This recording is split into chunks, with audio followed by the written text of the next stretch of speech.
Good evening, Danvers. Good afternoon, Danvers. Good morning, Danvers. I'm Mark Zuberek here for the topics of the town news, August 7th, 2024. And today I have a special guest, Jim Morose. Welcome, Jim. Thanks for inviting me, Mark. Well, My honor to be here.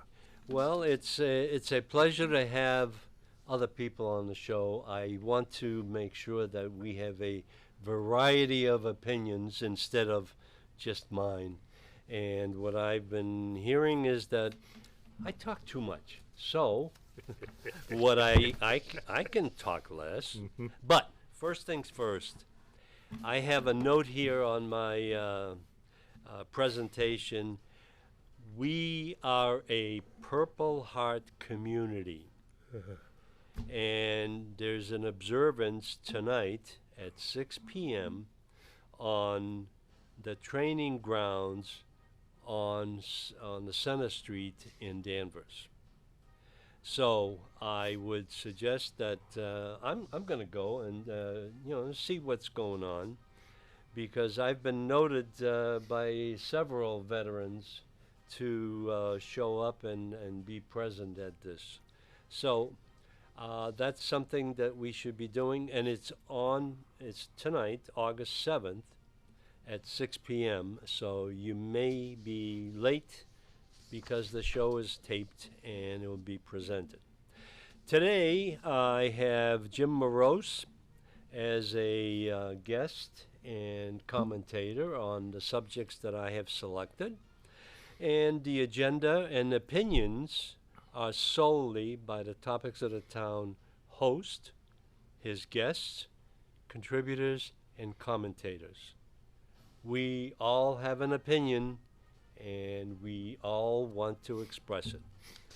So my first item on my sheet here is I usually select a quote for the show, and today I have two quotes. The first quote, I think you'll see that I'm trying to get to a point.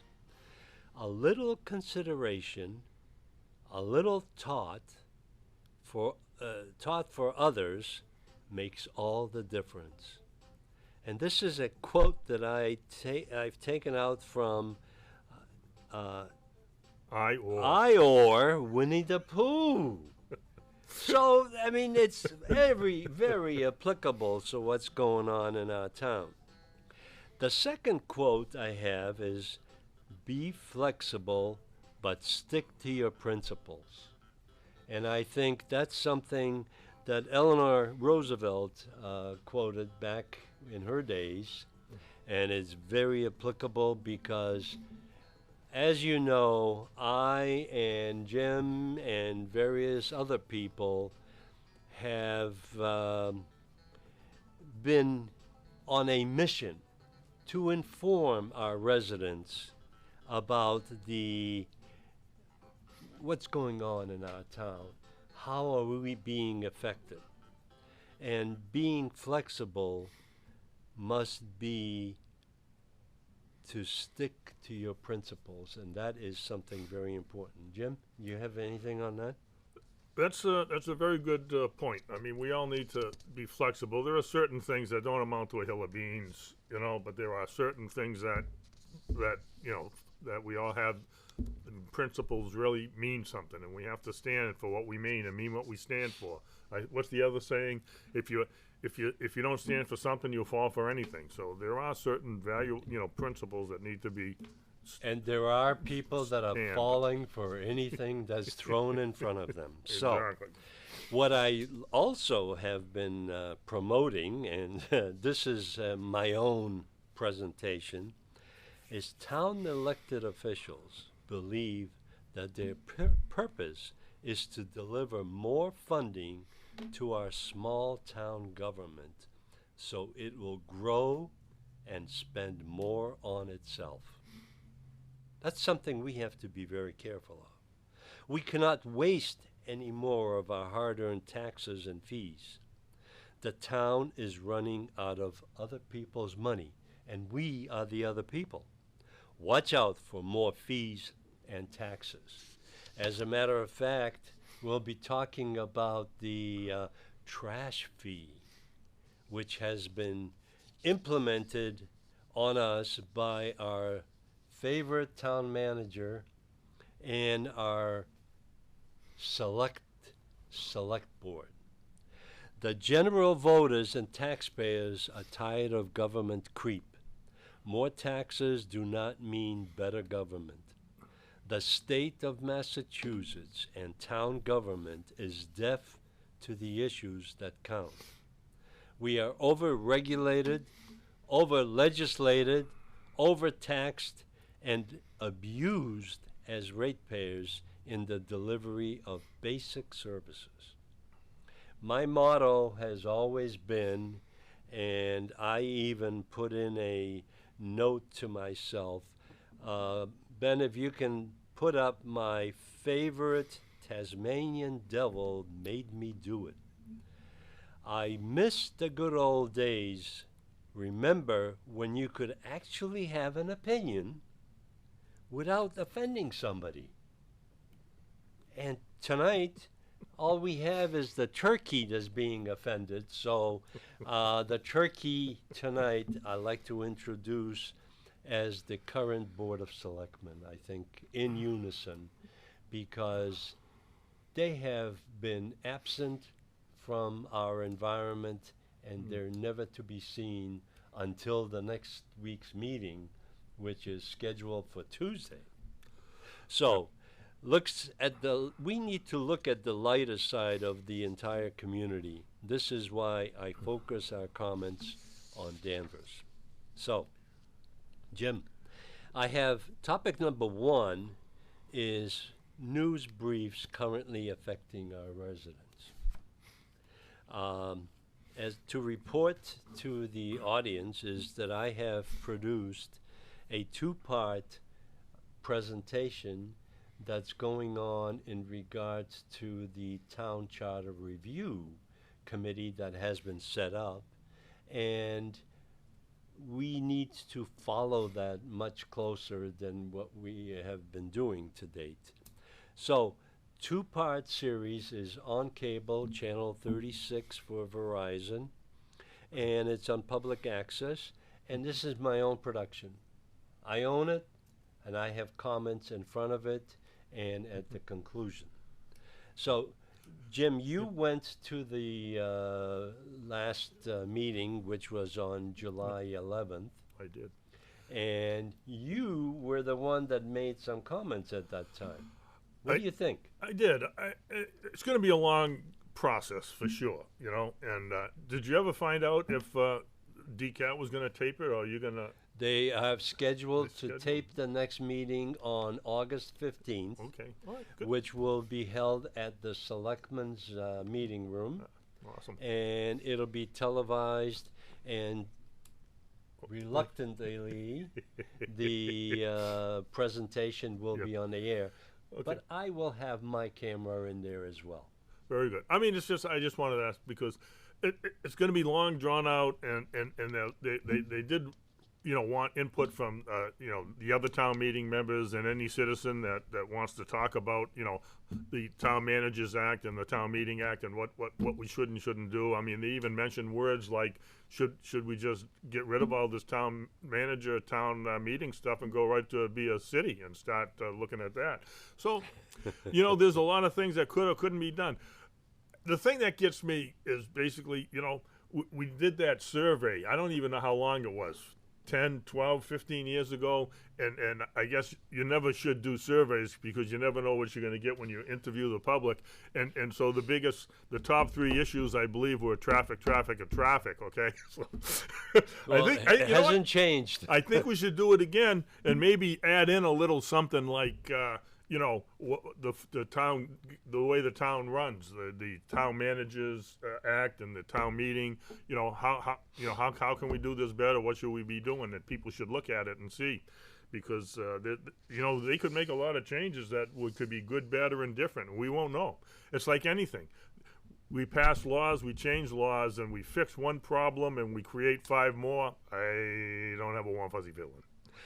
Jim, the one thing that I noticed from viewing that meeting and also viewing the questions that were raised at the end, which was almost 45 minutes, which is great. Sally Calhoun is the chairwoman for that committee, and there's 7 or 8 town meeting members that have been appointed by um, who appointed? Town moderator appointed them, right? Correct. And what I've noticed, and let me just give a little brief introduction. Town charter review debate has started in Danvers. Town moderator has opened the town charter document, and this committee will address the current issues. The one thing that I noticed from attending the meeting is I don't think the committee knows what the issues are. So that's where the public and the elected officials need to bring up the issues that are concerning them. And my second note here is selectmen have an opportunity to become leaders.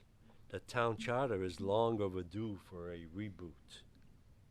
Do we want to remain a lowly town or become a city with all the financial benefits and duties imposed by the state legislature? The cities in our state obtain larger proportion of state funding for schools, for roads, for repairs, because they are considered to be more extensive than a town. The town is very parochial. More urban as opposed Urban. to Yeah, it's a good word. town. When you hear the word town, you think rural, but we're not rural anymore. If you look at it, everything inside of Route 495 is basically Boston. There is no there's no borders. It's just house after house, center after center built. There's no open space. Well, Barely. the one thing that I was very surprised is that the city form of government was brought up at the initial meeting, which was a month before that. And the last meeting, they also concentrated on doing that. Cities have benefits that will address the term limits of our selected officials. Cities elect their mayors every 2 years and can send them packing if they want to. But poor Danvers electorate relies on the term limits imposed by the voters and seldom must rely on the 5 selectmen to make any change in town management. Selectmen delegate their leadership authority to the appointed and well-paid town manager. Our town manager, and I have the information, is making over $250,000, 235 it says here for 22, but since then he's got raises. But when you add all of the benefits, it's approximately $300,000 a year that we pay for our management. That's almost as much as the President of the United States. Yeah. And he doesn't understand what he's doing, so our town manager is much better than the president right now. Appointment of select committees is left to the town manager. Do the selectmen influence the zoning and planning for our town, or is it the town manager? Town managers come and go. Yeah. We have been very lucky because Wayne Marquis was here for 30-some years, and he had his heart set on what's good for Danvers. Well, that's the point that was brought up at the meeting was all these committees and that we have, and some of them are committees by statute, and some of them are committee by home rule, or they were initiated by the selectmen. And so the question you said I commented, and that was one of the things I commented on, was that, yeah, we need to know which ones by statute and which ones we've initiated, and we should also know what is their governing charter, and does their charter fall in line? Do they have a budget? And so how is this all working? And so they wanted to get, we need to understand, you can't, if you change the Town Manager Act, or you change the Town Meeting Act, that's just going to ripple into everything that's already out there, because quite frankly, I could not find the Town Meeting Act on the Danvers website. Okay, so I just sent an email to the clerk's office, say, I can't find this. Where is it? So we'll see. And so, because I wanted to look at it, I mean, they have the town meeting handbook, which is a summary. See, that's going to have to change, because if you change the Town Meeting Act, then you got to change that. So when we were doing like the petition for the trash fee and everything else, and you read some of the text that's in there, this home rule is basically either the selectmen get a vote, or the town meeting gets the vote, or the town should vote. And so a vote of the selectmen, a vote of the town meeting, or the vote of the people overrule anything that that the town manager should or shouldn't be able to do. Well, my point behind these comments is that our elected or selected selectmen or select board is lacking the interest in what this charter review is all about.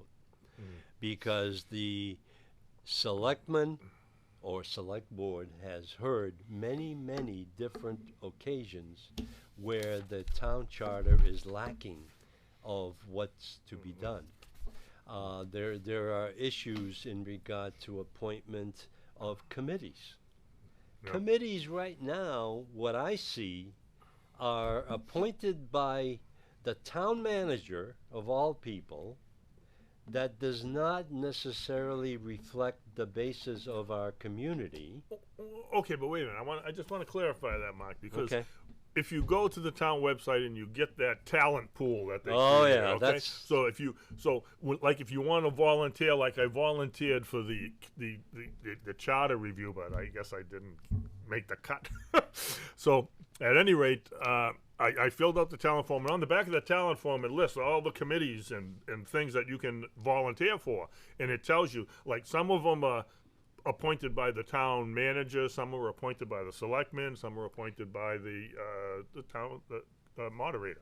And so there's all different. So you got to, so it's not just the town manager. There's a lot of other things. Well, the majority of the committees are appointed by the town manager by law that has been established in the town charter. Okay, so my point is, when you, in your opening, you talked about public servants and the town, being, they think that they should do things to get money for the town's budget, as opposed to doing what is the town, the citizens of this, the residents of this town wants. Right. I can remember back, that's why we probably need another survey, because they didn't want all this growth and all this traffic and all what's going on. But we got MBTA zoning, and when no one even knew what it was when we voted it in. But that's not a story for another day, right?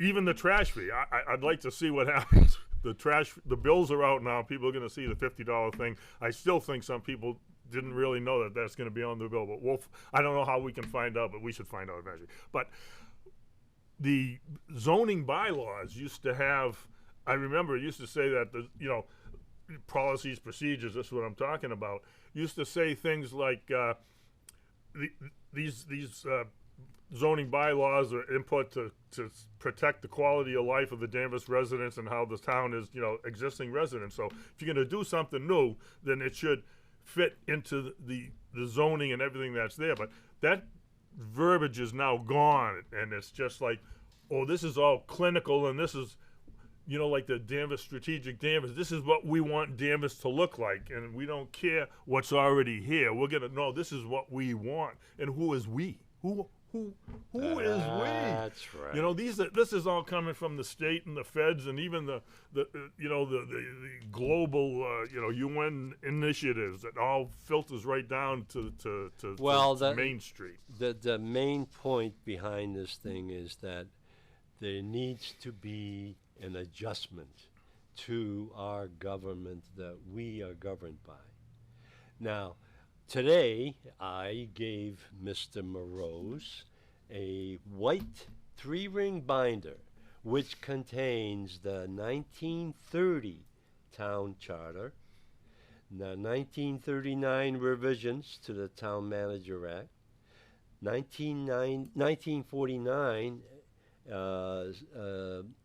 elected town meeting resolutions. And then there's a markup of the 1994 review that took place where we were not involved at that time, as I was on the Board of Selectmen. Pat Frazier was. And she reinvented that document.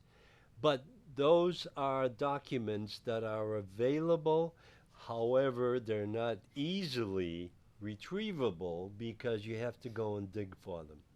So that's 3-ring binder. It's probably 1.5 inches thick, and all the documents are there. But the most important document that nobody's even looking at is town bylaws, because as a result of changes or adjustments to the town charter, all of the town bylaws have to be reviewed as well, because they compound or they snowball down the pike.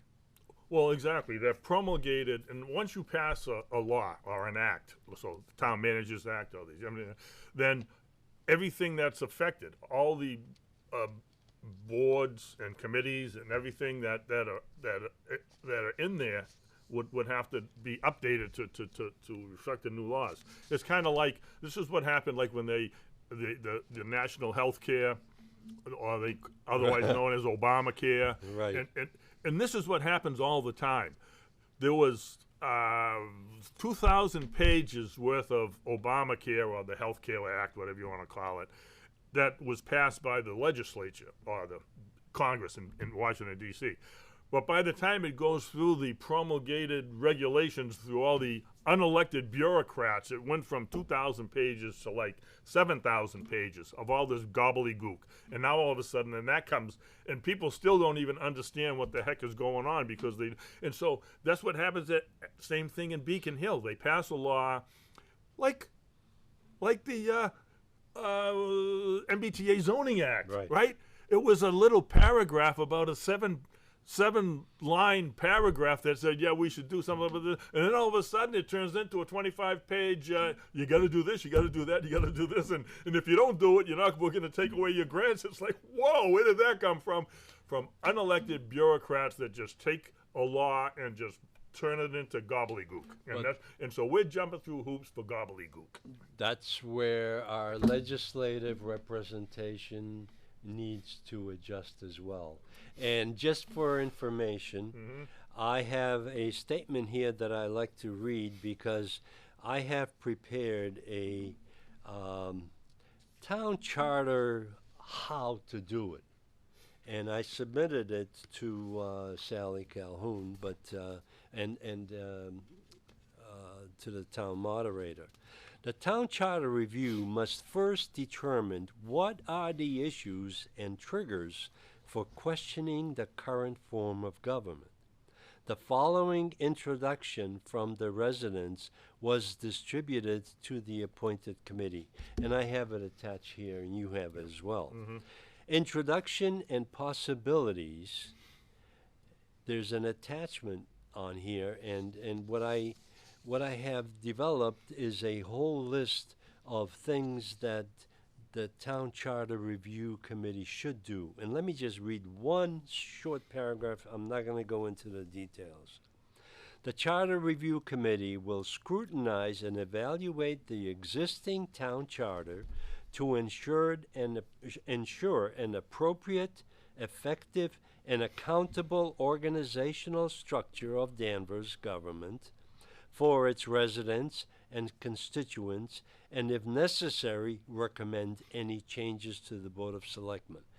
This thing is wide open for the committee, but the committee needs some leadership. That's where my original comment here is that the selectmen delegate their leadership authority to the appointed and well-paid town manager. The initial meeting that we both attended was a invitation made by the Town Charter Review chairwoman to the town manager to present his version of how the town is run. It became a financial resource documentation of how the town government works and where the money comes from and how it's spent. That's not what government is. That's the funding of the government. We need to get into the political side and develop our plan. So we'll be watching that again. And just for your information, August 15th is the next meeting, and it'll be at probably 6 p.m. I think that's when they have it at the Selectmen's Room. Next item, Town Charter, Town Manager Act Review Committee shall keep records of sessions scheduled. Open meeting process shall be followed. That's very important. That's why I have struggled with getting DCAT to record it, and that's really the best record that you can have. Correct. Because minutes of meeting are very sparse. The survey form, this is another thing that they've started talking about, but we do need a survey to determine what is the problem. Why are we having this charter review? And there are several items. Yeah. I think that's enough for the town charter review. And what I want to go to next, and this may be a subject that has been discussed previously, but I like to bring it up, is that Danvers Way, and I'll speak for myself, the Danvers Way is to sweep issues under the rug, because there are reported incidents that happen in our community and in our government that are not investigated, or they're not advertised or explored for the public. The public doesn't understand what's going on in town hall. But And- if some people talk about it, are they supposed to get reprimanded by certain people to wash their mouth out with soap? If Well, they no, talk they about have certain their issues? hands slapped. Oh, Oh, like 2-year-olds, because they express their views. But the thing is, I have put together a brief list, and won't go into a lot of issues here, but I go and look at the audit that's conducted every year by our grand auditors that come into the town and they review what has transpired financially, politically, statistically, what happens in our town. No findings reported in the audit report for last year. What about the ethics and bribery allegations that happened in 2020, 21, 22, and 23?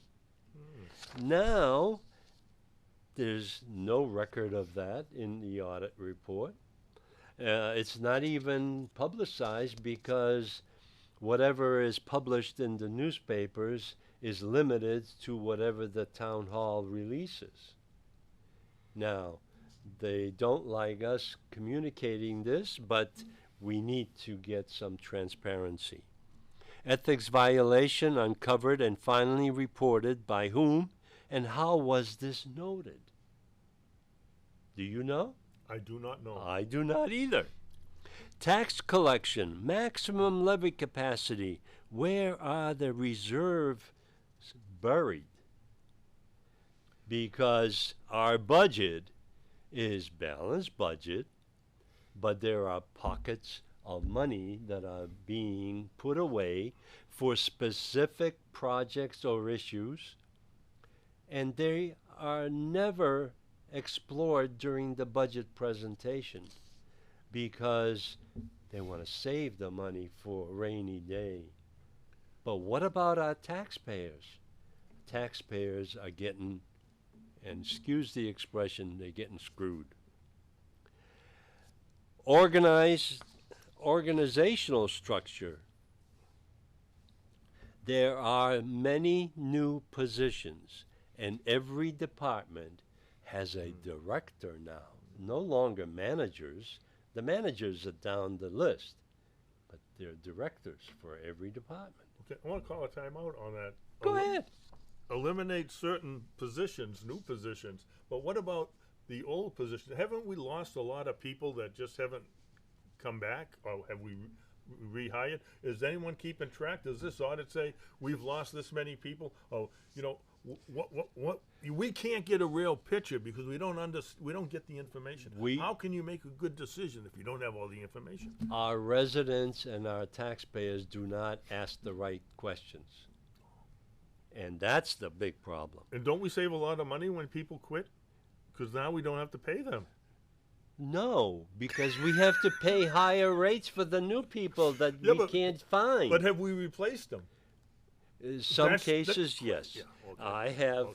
I have records from the finance director in regard to over the last 2 years, 22 and 23. Mm-hmm. 21, 22, and 23. Mm-hmm. There were over 220 positions in the town of Danvers, not including the teachers, which is totally separate. And there's like 350 teachers in our establishment. But 220 positions have either changed, retired, resigned. I don't think anybody's ever been fired. Nobody ever gets fired in the public sector because they're all in unions. So unions are, recommending that they be left behind. Yeah, that was one of the Howie Carr's favorite callers called in one time and said, "Can somebody arrest anybody in Washington, D.C.?" I mean, we got all these liars and crooks and criminals all over our government, but yet no one's ever held accountable. Jim, it doesn't have to be in Washington. It happens in here. That's the golden standard. Yeah. We practice. How do you end up to be a bigwig in Washington, D.C.? Well, you start in local government, then you move up to state government, then you get into the federal government. So it goes from millions in local to the billions in the state to the trillions in the feds. That's right. Or you can even go into the UN. Now, looking over the wall into the school budget, I was the only representative, and I was doing dual roles. I was a private citizen and a reporter for topics of the town. School budget and the potential discussion from the budget public meeting, no one attended. Several questions, and I have all of these questions on the back of my folder that I, put together right at the meeting, and I raised my hand and I made comments. The biggest comment that I presented to the superintendent and the school committee at that time, it was the old school committee, now we have a whole brand new school committee. Mm-hmm. Special education is the only thing that they talked about. What about the 95 to 97% of the students that are enrolled in our kindergarten now, grammar school, middle school, and high school? There's nothing being discussed at the budget meeting except for the special education, because that was the subject of the town manager and his deliberations during the budget conference committees. And even then, why on earth is the superintendent of schools going to a budget conference committee and pleading his case for special education?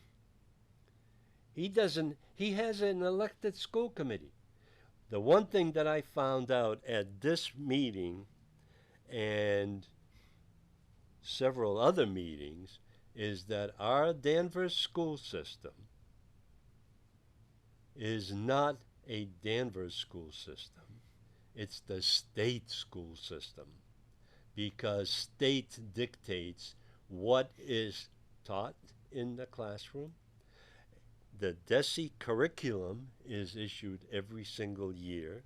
Why do we have curriculum directors? We have 6 curriculum directors that are plowing through the information that's been issued by Department of Education from the state of Massachusetts.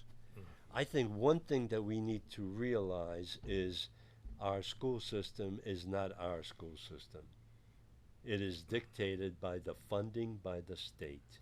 And the only thing that they look at in the budget presentations is how much money they can get from the residents' real estate tax. Well, I mean, I've spoken at some of the meetings and asked about, you know, from the school department and even into the town itself, the departments, just how many unfunded mandates are we carrying, okay? And then how many grants have we, you know, applied for and accepted, and then they ran out, and now we still, because I see it every now and then on the school budget that, oh, this grant has run out, so now we have to pay for this in our budget, okay? Right. So again, if I said it once, I said 100. So we're gonna take a grant for $500,000 or $200,000, and they're gonna give us $500,000 for 3 years to do it, and then we have to run it for 5 years,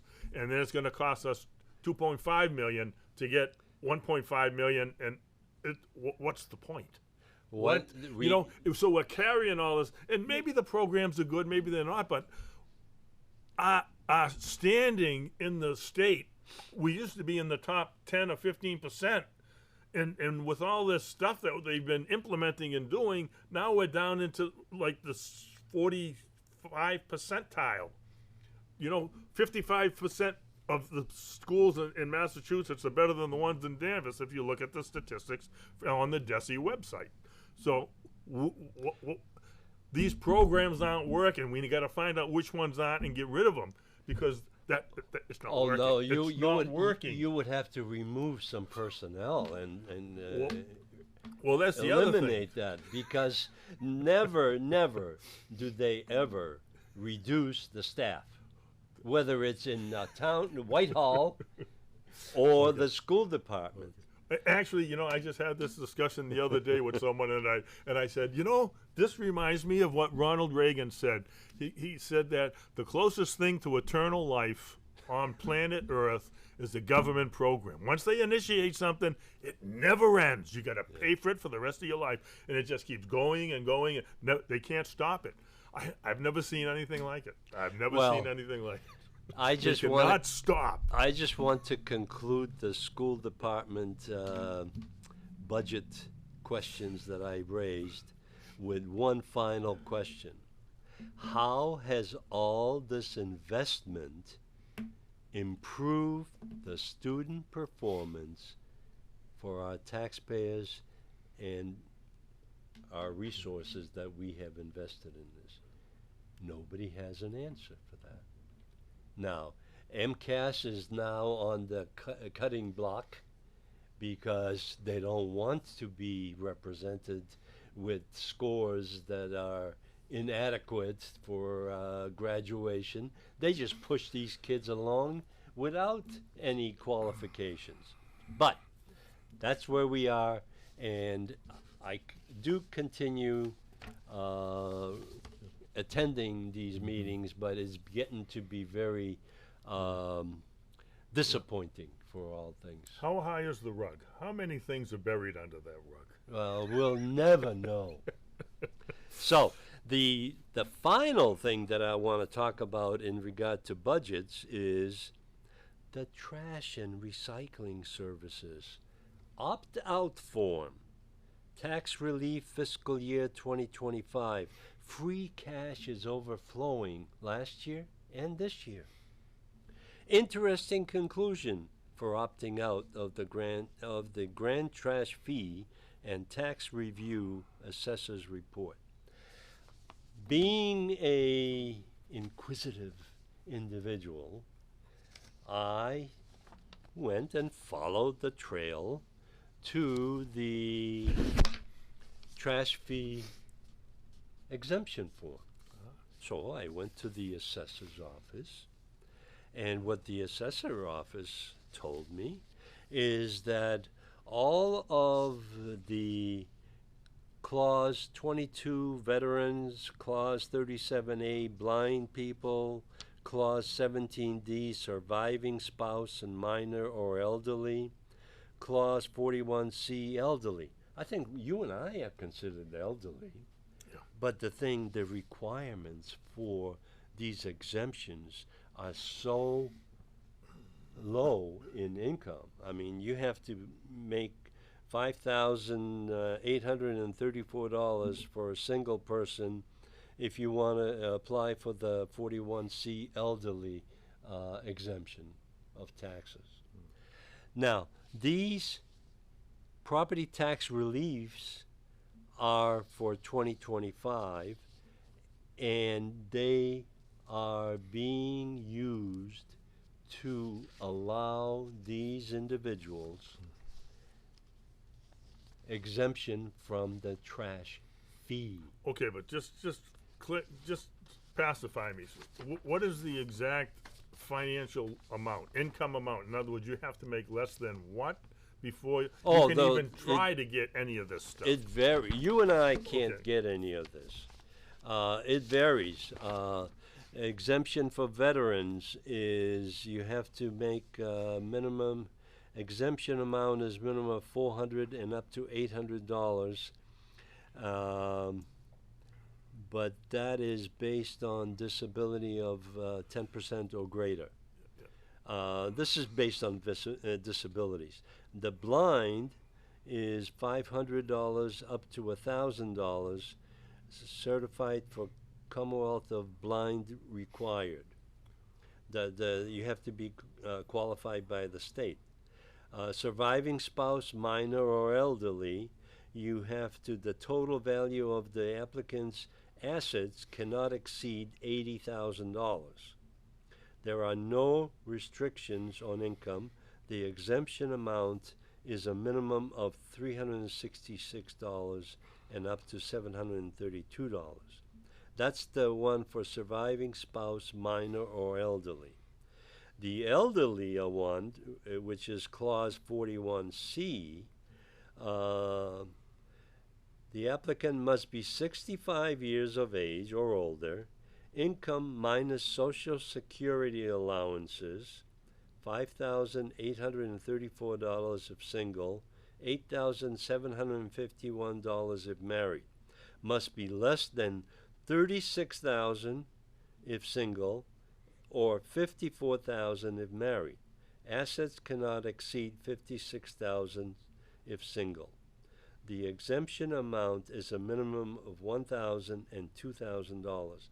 And this is the exemption for the elderly, but the assets are so low. I mean, they're $56,000. And if you own a home or if you own anything, you're way over. So, but what the assessor gave me, and this is... Well, I want to just stop here for a second. Sure. I just, see, this is one of the things that, we have all these policies and procedures. And so, I don't know when this was written and when they came up with these amounts. You know what I'm saying? Well, this is... It doesn't matter when it's, I'm just saying that, no one is going to meet these things, unless they're living on the street. Well, basically. let me correct unless they're homeless you. or they're an illegal alien. Let me correct you. Okay. Because according to the assessor's office, there are 248 individuals or households, what I gather from this, that take advantage of these total tax exemptions. Some for 2024 tax is $787,932 for all of these 248 individual households. What was the total? The total exemption, that is sum of FY24 tax amounts, is $787,932. Okay, almost $1 million. Yep. That are being cut for That is 248 people. That's right. So then do the math. Okay. That's right. Now, Okay. the fact that these people take this advantage of this is something that the town meeting has been approving over the years, on and off. Right. And they increase the values and they decrease the amounts that they can hold. But what I was told by the assessor is that these individuals, 248 individuals, did not receive a bill for the $50 for the quarter. It automatically didn't charge them? That's what he was telling me. Well, So now, if you look at 248 people times $200 a year, that's another $250,000, $300,000. So there are exemptions that can be acquired. Trash and recycling services opt-out form is another document that I was able to gather. But this one is basically, don't pick up my trash, don't pick up my yard waste, don't pick up my recycles. Right. And that's totally out, and that is being used by the condos because condos have to supply their own trash disposal contract. Exactly. So I just thought this was funny because every time we talk about this trash fee and we've applied our resources to remove it, and town manager seems to make sure that it's in place, and the only reason it's in place because our legislators have made this permissible by laws that they have passed that were never discussed in public. So this is a 2.5 override in disguise. So that's one thing. Okay. That's all I have on the budget, but I think we'll continue working on this. Okay. I just will point out, Mark, that we are running out of time. We're down to 11 minutes. Well, then what we'll do is we'll do this. Last item is basically the Beverly Airport one. Right. And what I want to do is just report to the general audience. On July 11th, Conservation Commission meeting permitted the construction of the hangars without any conditions. We're talking about two hangars, or one hangar that's being built or proposed at the west side of the Beverly Airport, which is in Danvers, and it's located at the edge by Old Burley Street, and there's a access parking lot, and that hangar that is being proposed is 300 feet long, 135 feet wide, 45 feet high at the peak, and it is the size of a high school football field or any football field. And they are persistent about building it on the west side. They do not want to go onto the east side, which is Beverly. On July 16, the planning board site plan review took place, and I have reported that on the Topics of the Town News as a complete report. They gave their limited authority. They also gave their limited authority to build the hangars without conditions. The four different conditions that they wanted to have the residents review at the public meeting, the conditions that we looked at is the landscape shall be preserved in its natural state insofar as practicable by minimizing tree and soil removal, and any grade changes that shall be in keeping with the general appearance of the neighboring developed areas. Well, it's way out of place. Proposed development shall be integrated into the terrain and use scale and architecture of existing buildings in the vicinity. The key item that I'm looking at is building sites shall avoid, to the extent possible, the impact on steep slopes, floodplains, scenic views, grade changes, wetlands, the groves, and wildlife. Wildlife habitats and other areas of aesthetic and enclosure interest. The proposed hangar has, according to the requirements of the site planning review, violated every step. There are 4 different areas that they can be evaluated. Has violated every one of the steps because it is oversized, it is impactful to the residents, it has an effect on the trees and land area, and it has impacts onto the residential noise levels and air quality levels because jets produce loud noises and they are large. They already fly over our area, and the thing is the proper site surface drainage so that removal of surface waters will not adversely affect neighboring properties or public storm drainage system. The proposed development shall retain the stormwater runoff onto the site.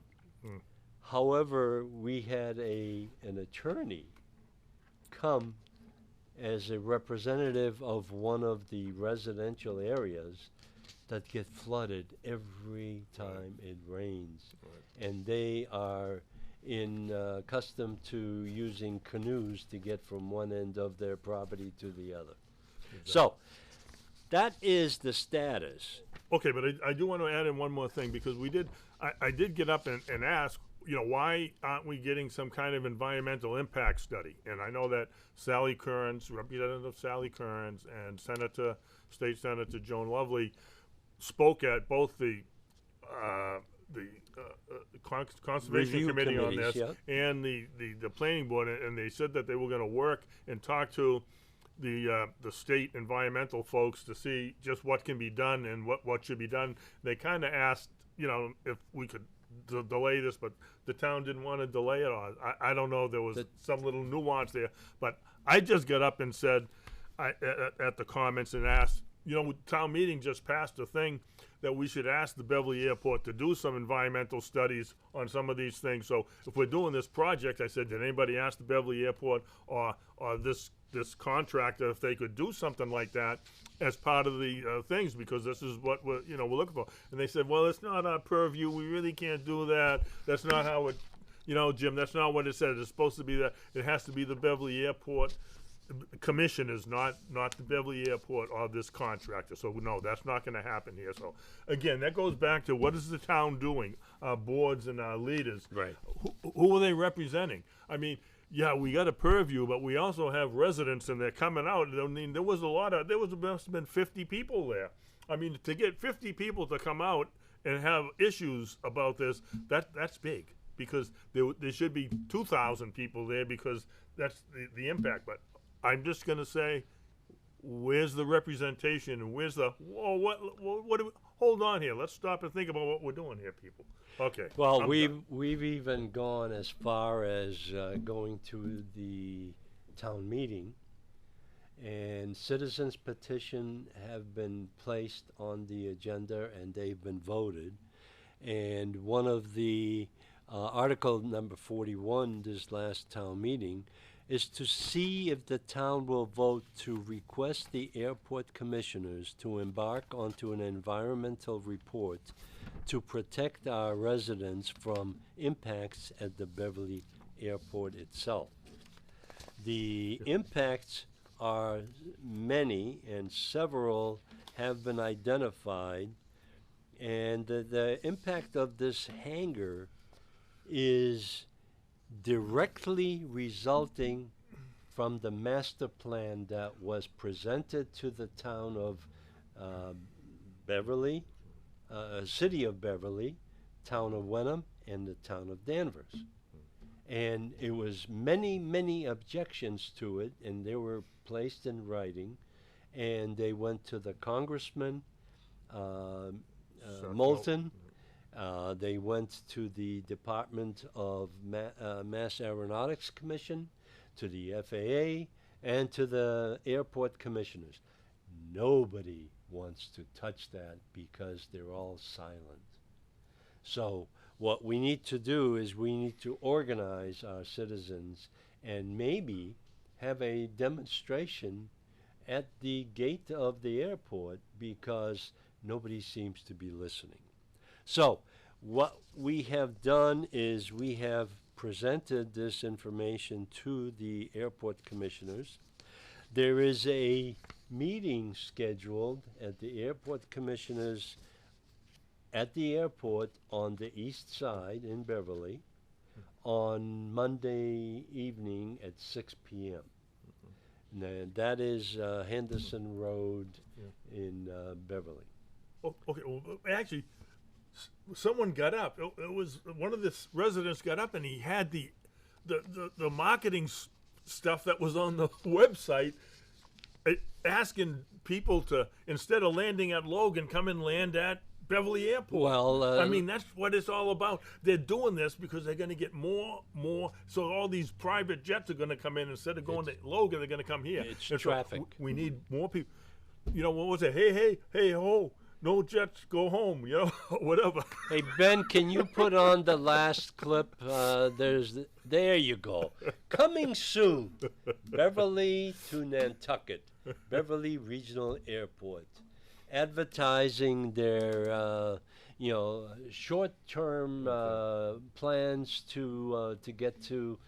Well, Nantucket is only one, but there's also one for New York City, and the current operator of the facilities has on his website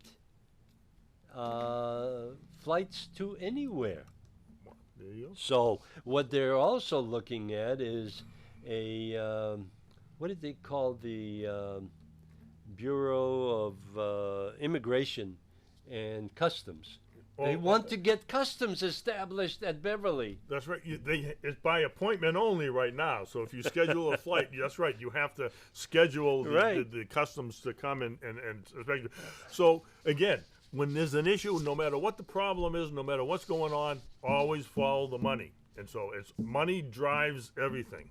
And all right. So that's what it's all Just about. as a final announcement, on August 28th, I am planning to have Sally Kearns and Joan Lovely here at the studio to present themselves to our audience for the upcoming campaign that they're on the ballot in November. And I think Joan has primary challenger in September. I don't know. I don't think so. On the Democratic side. Really? Yes. Oh, I didn't know it. I Yes. did not know that. So we'll be visiting with them. Thank you very much for being here. And Jim, thank you for being with me. Hey, thanks, Mark. All right. Always a pleasure. Turkeys say goodnight.